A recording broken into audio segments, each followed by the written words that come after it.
Welcome to another day in the Matrix. This is Waters Above, wishing you all an incredible week so far, sending lots of love, and welcome to any new subscribers that have come over from my recent interview with the Bearable Bull. Shout out to him and his community for inviting me on his platform and allowing me to expose my truth about how this market operates. And although it could be a lot to take in for new listeners, I appreciate you showing up with an open mind. And if this is your first time viewing my channel, I believe today's video will allow you to dive deeper into my strategies, and whether you're interested in technical analysis or the decoding, or even just the words of wisdom regarding mindset required to dial in your investment thesis to become a more effective trader, I just want you to know that it is my goal for everyone who crosses paths with my work to become self-reliant in these markets. For you to know the truth about how this market runs so that you can remove your emotions and calmly navigate the cycles of this extremely volatile asset class that we're focused on called cryptocurrency. Out of all assets, this is the one with the most returns and subsequently the most losses. And that's exactly why I focus on developing the skills required to become a successful investor while staying calm in the process, never reacting to these markets, only responding with the skills we have, and taking personal responsibility every step of the way, staying accountable every day. So that's what separates success from mediocrity. That's what's required for you to take advantage of not only the bull runs, but the bear markets as well. So welcome. It's beautiful to watch the Waters Above Wolfpack grow. If you're coming over from the Bearable Bull interview, leave a comment below and let me know your favorite part of that interview or something we talked about that stood out to you that made you begin to rethink some of the beliefs that you had about cryptocurrency or XRP or the market in general. I would love to hear your feedback. And in today's video, we're going to focus on this transition into the Chinese New Year, which was on January 22nd. This is the year of the rabbit. And I actually decoded this Year of the Rabbit earlier this month. So if you're interested in checking that out, the full decode is available at patreon.com/watersabove for any of the Mastermind community members. This presentation is about an hour long. It's packed with gems that could be utilized for this entire year. Just like how last year we successfully utilized the Year of the Tiger and that symbolism to determine a lot of the outcomes that came to fruition, notably Super Bowl 56, where we used the Year of the Tiger to decode to point out the negative energy of the tiger and thus revealing that the Rams would win. So I'm doing the same thing this year alongside this Year of the Rabbit decoded.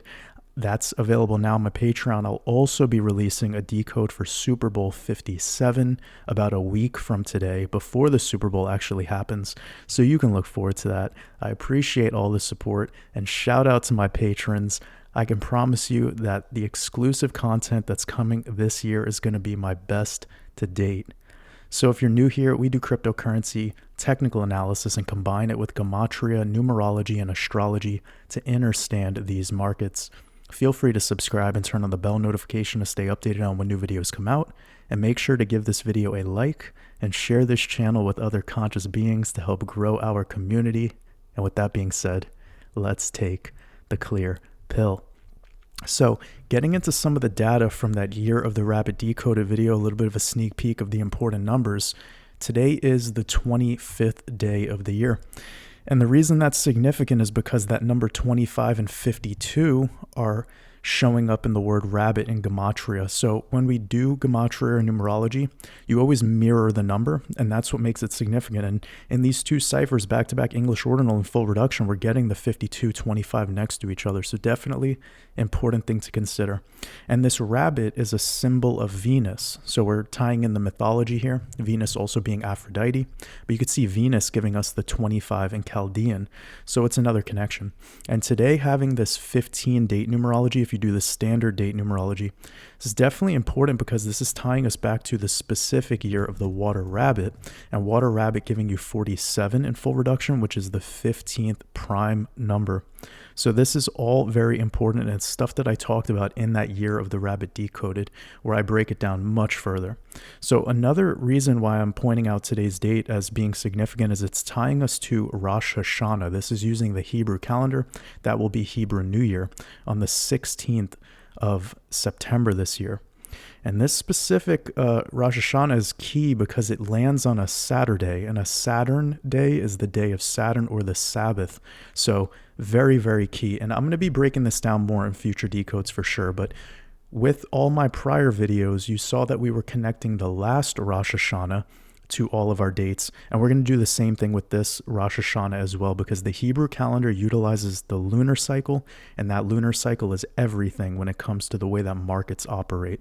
So getting a little bit deeper into this connection between today of the 25th of January to September 16th, you could see that it is 33 weeks and 3 days, the 3-3-3. All right. So kind of a pivot of energy, if anything, over the next couple days. And that's what I actually talked about in my last Red Pill podcast. That's over on my Patreon as well. So anyone who joins my Patreon Mastermind community, you get access to my weekly podcast that I do. And the recent one that I did, we dove deep into Wyckoff method, and it was really awesome to be able to show everyone my macro outlook on the market. So let me just quickly show you the picture that I was working with there. And I do believe it's going to be very revealing in how the future of this market operates, because we're watching a cycle that is coming to the fruition on the downside, and we're in the midst of seeing it transition now back to a recovery stage. And I think that's really important to get prepared for, because most people aren't prepared for a relief rally at this time, and that is exactly why it catches you off guard. And this is the picture right here. It's Wyckoff method, and I'm breaking down each phase, what to anticipate coming next, what to anticipate coming later into the Bitcoin halving, and then recovery into the next cycle. So I got very deep in that in my last Red Pill podcast. So anyone who checked that out, leave a comment below. I'd love to know some of your feedback. But I got overwhelming feedback from that episode because it was so simple. I simplified a very complex thing, and it just made it a lot easier, I think, for people to be able to take some notes and to be able to develop their own strategy for how they're going to play out the rest of this so-called bear market cycle.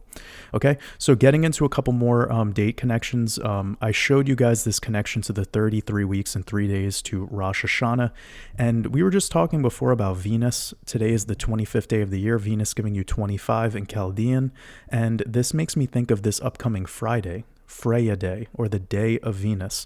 And I have a couple connections to share with you right now, but this 107 and the 7117 and the connection to right here with the first day of Rosh Hashanah being the 107th day. This is something pretty big, and I haven't talked about it too much, but it's the significance of the number 17, and that is because that is the 7th prime number. So the 7 is very, very important in markets. It comes back to a number that we see in my work since I started my channel talking about the Shemitah year, and this number 7 is everything. And because we're in the year of Jubilee, that 7 is really as important this year as it was last year and that prior year. Into next year, not so much. But for right now, we got to pay attention to any connection with the number 7. Okay, so I want you guys to remember that. Take notes.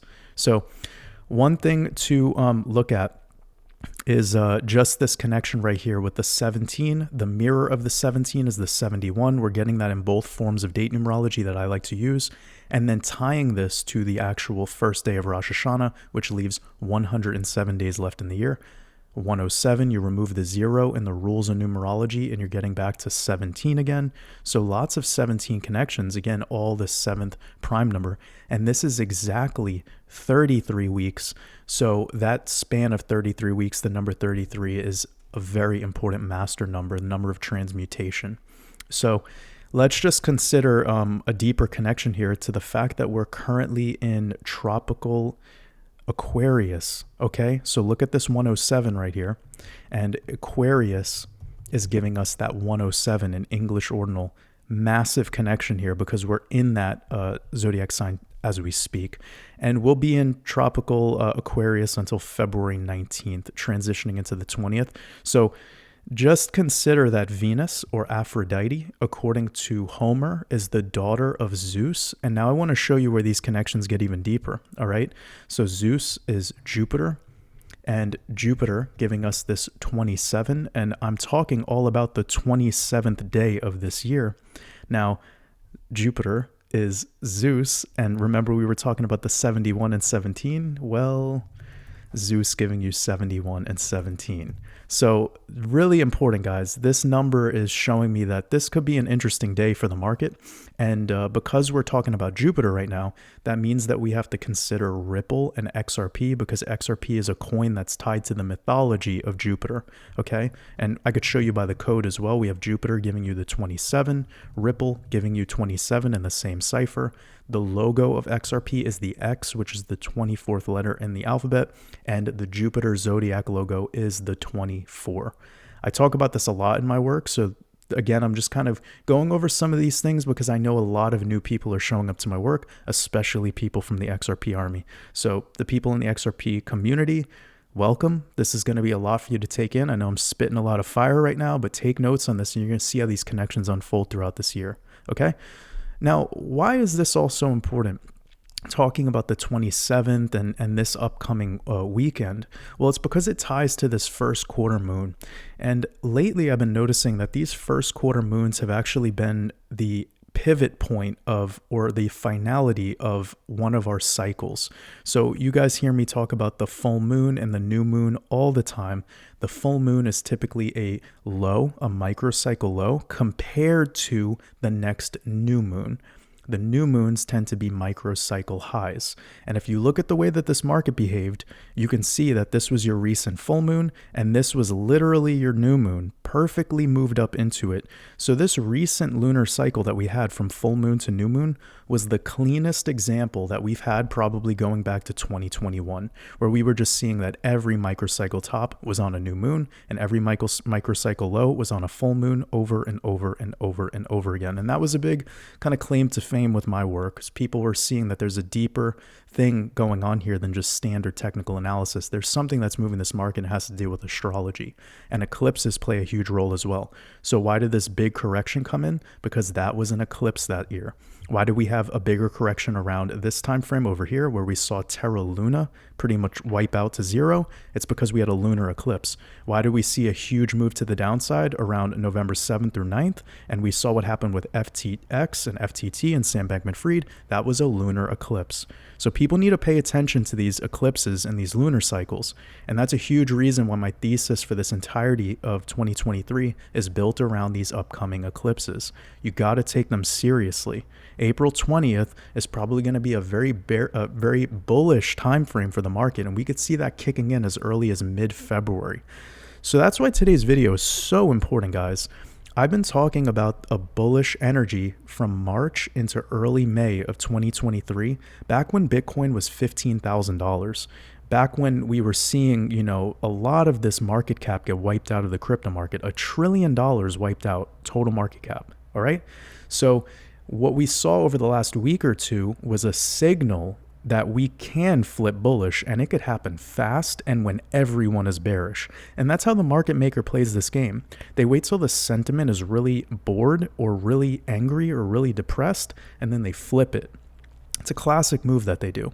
And check out my last video, because I broke down a lot of the mindset going on with this and a lot of how these lunar cycles play and how to trade them effectively, because a lot of people were getting confused. So that clears up a lot of things. Definitely go check out my last video that I put out.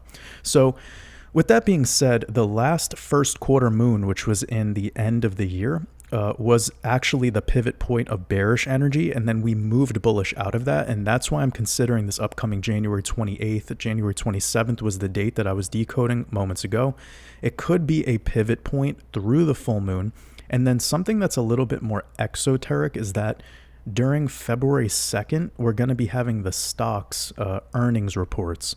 So we could see a little bit of a sell-off into that time frame anyways, as we open up the new month of February, which is just like 3 or 4 days shy of the full moon. And as I told you before, full moons tend to be more of a low in the cycle.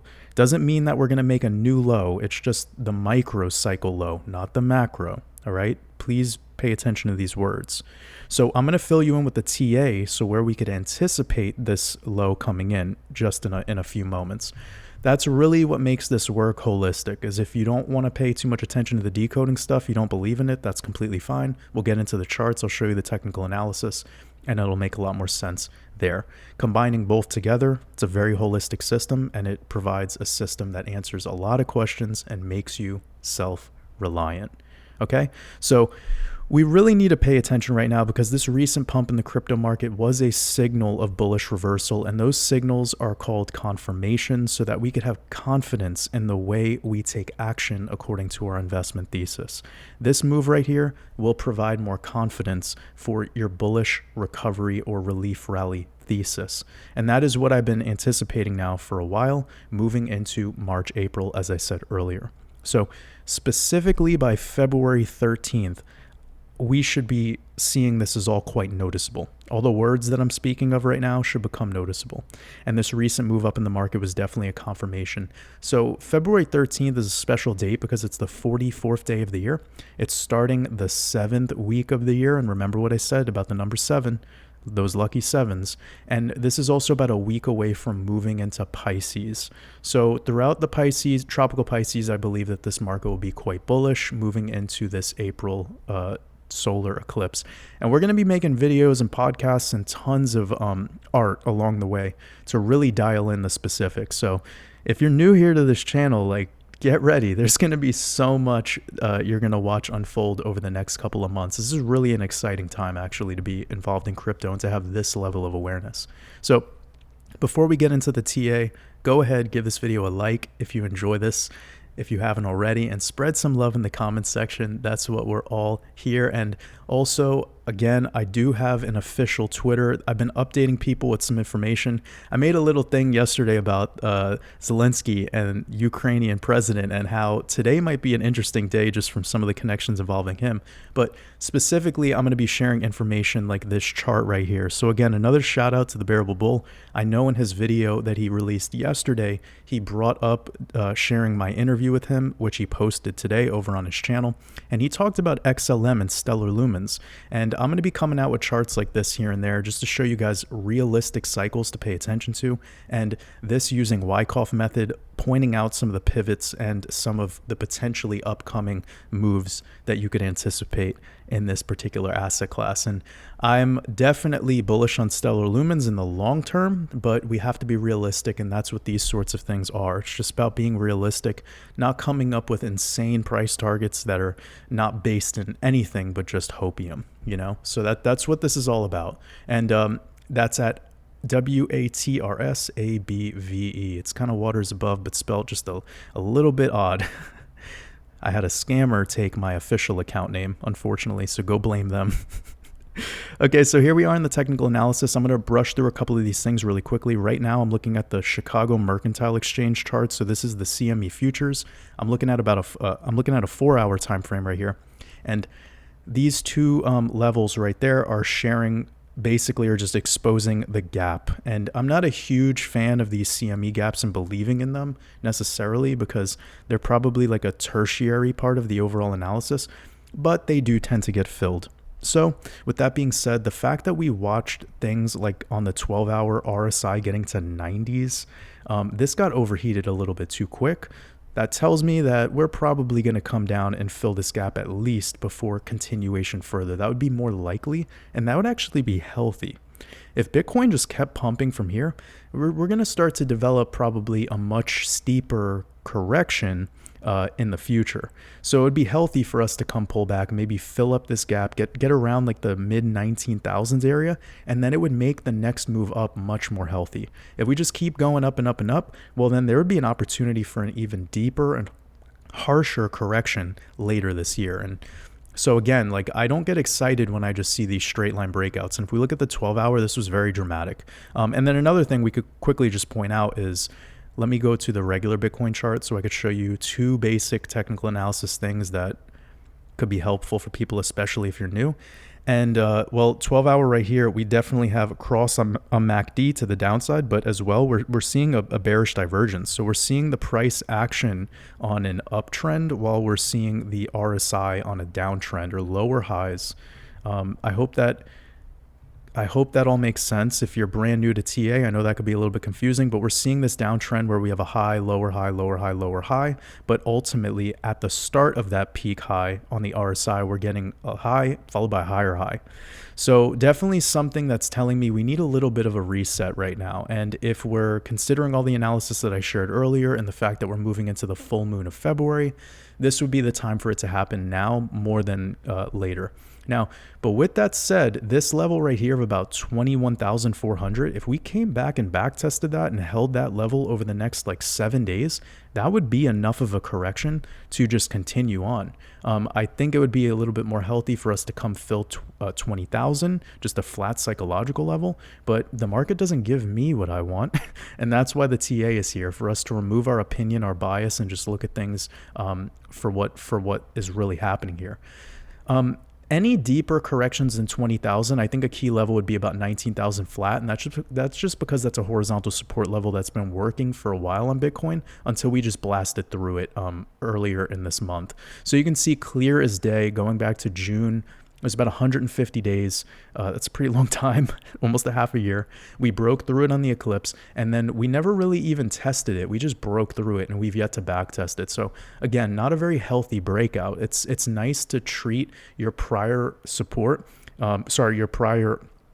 support, back test it to confirm it as support. Otherwise, we could quickly dip below it, start treating as a resistance, and then it wasn't a healthy breakout to begin with. So I guess in English, this is a very unhealthy breakout that we've seen in the crypto market. It's not compelling me that we should just continue up right now. But still, my overall thesis holds that by late March into April and as late as early May, we should be on, mid $30,000 Bitcoin, even potentially $40,000 Bitcoin. And that's something that I've been talking about for a while. So we have potential, we're seeing a little bit of a downslope on MACD. We're seeing bearish divergences form on Bitcoin. Let me turn off all these drawings and just show you the indicators. And I want to look at some of these moving averages. Okay, so on the daily, we're looking pretty solid. Let me look at these EMAs. EMAs are looking great, but they're sloping up very dramatically. So again, overheated. If I go to things like the 2-day, we're looking good. So what I mean by looking good is our EMAs are in bullish posture where we have this 13 EMA above the 21, above the 34. So that's great. The 3-day, incredible. On the next 3-day close, we're definitely going to confirm a bullish bias on these EMAs where we have the 13 above the 21, above the 34. Let me go back to the 2-day and turn on the Bollinger Bands and see what we got here. Okay, so we were closing 2-day candles above the topside Bollinger Band. Lately, we've gotten rejected on the last one. Let's look at the 3-day. 3-day, we're getting a little bit of rejection right now, so that's fine. Okay, this 5-day is looking pretty solid too, and we have a 5-day close coming in tonight. Okay, so tonight's close is going to be pretty crucial because if we hold these levels and close above that topside band, again, that's probably insinuating that we're more sideways here and holding the $21,000 level as opposed to just flipping over right now. We could see that this 13 EMA is about to cross that 21, but we still have the 34 on top. So with the 5-day and the weekly chart, we're not looking impeccable just yet. We still have a little bit more to recover to get everything back in order. You guys know cryptocurrency though. It's very dramatic. It goes from being super bearish to super bullish.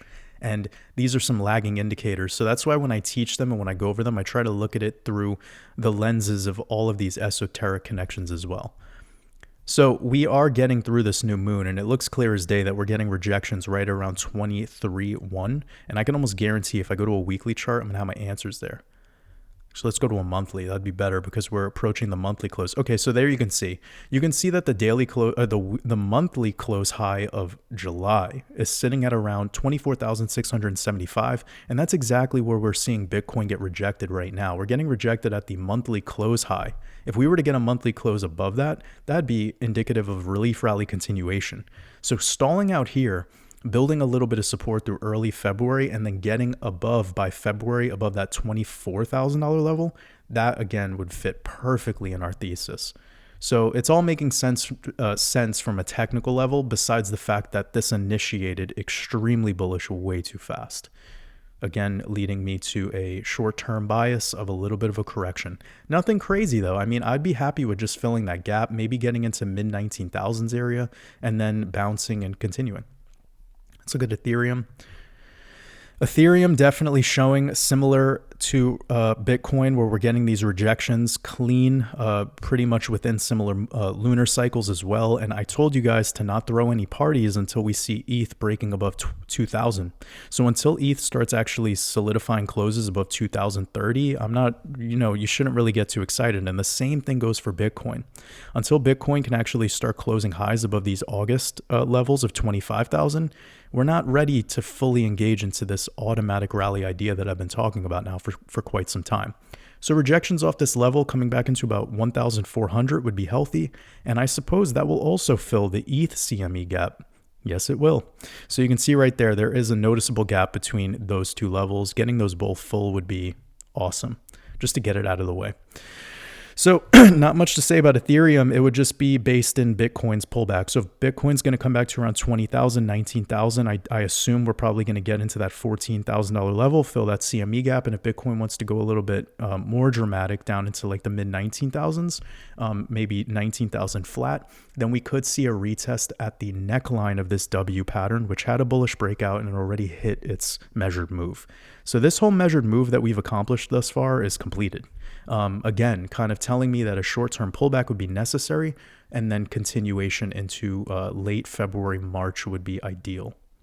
XRP, what I assume a lot of you have been waiting for. So this structure is very, very interesting, where we saw a little bit of a Twin Towers event happen recently, where we get this top tower followed by the next one. I know it's a joke, but it's something I've been talking about going back to 2021. And it's a common structure where we see just this random breakout on an altcoin, and then followed by the next day, it's the exact same, but just in the opposite direction regarding candle size. So fake out is what that adds up to. And it faked out into 43, which that again, it kind of looks like it's structurally passing by this macro high, but until we're getting above this crown top over here, no parties to be had. And that's something that I shared in my past couple videos as well. I would like to see XRP start to get above 54 cents, and then you can anticipate what we're talking about, a relief rally, and that relief rally can definitely come into $1. And I wouldn't be surprised actually if in this year we're going to be revisiting $1 XRP, and that would be a perfect opportunity to start de-risking. Another thing to say about XRP is the difference between it going from $1 to $1.40 or $1.30 and then keeling over back below $1, that could all happen within 1 week. So this is a very, very volatile coin, and you definitely need to pay attention if it's a big part of your portfolio and you're looking to do a little bit of de-risking. And I talk about de-risking very openly because that is how actual investors play this game. They're not waiting for some hopium target that never comes. They're playing what the market gives them. And if I start to see things like macro RSI get overheated and I start to see some of my conditions met, I don't care what price targets are possible. I know that we have to have pullbacks along the way, and sometimes dramatic pumps can lead to even more damaging dumps. So that is, I think, a big reason why the Bearable Bull wanted to have me on the interview, because he is aware of my starting point of my YouTube career where I was talking publicly about selling my XRP during this rally we had, and selling all the way up into about $1.80, most of it being taken care of about $1.15 to $1.50. That was where a lot of that de-risking happened, all around this time frame, and people were bashing me for it. They were really unhappy that I was saying that I was selling, but it ended up being an amazing opportunity for me because since then it's been almost 700 days. So this isn't to brag or anything like that. It's just to show you that you need to be calm, remove your emotions, and just take what the market gives you. Really, that's what I'm here to help everyone with. It's not to hurt anyone's feelings, not to offend anyone. The charts are showing me the truth. I need to take what the charts give me and not get too caught up in any other mechanisms of hope or emotion or any of that. Especially if you have bills to pay, family to take care of, got to do what's best for you, man. Really. So with this current move in the market, I would like to see XRP getting above this 53, 54 cent level. As long as we're below it, it's just more lower highs. And thus far, we could have a correction down to about 37 cents. Even though we got it already on this date of January 18th, I would still like to see a retest coming back, building a little bit off of the 35, and then bounce, and we're off into late February. I'm going to leave it at that. I know this was a longer video today, but Again, I had a lot to share since I wasn't able to make a video last week. I had a lot going on. I was getting a lot of interviews and podcasts I was invited on. So this one, I just wanted to fill you guys in with as much as I possibly could. I hope you enjoyed today's video. Definitely, if you're a Patreon supporter of mine, go check out this Year of the Rabbit Decoded to refresh yourself now that we're about 3 days into this Year of the Rabbit. And if anyone is new to my Patreon, just joining now, I really appreciate your support. I'm grateful for every single one of you. And I'm looking forward to catching you guys on my live stream this weekend. Appreciate you. Much love.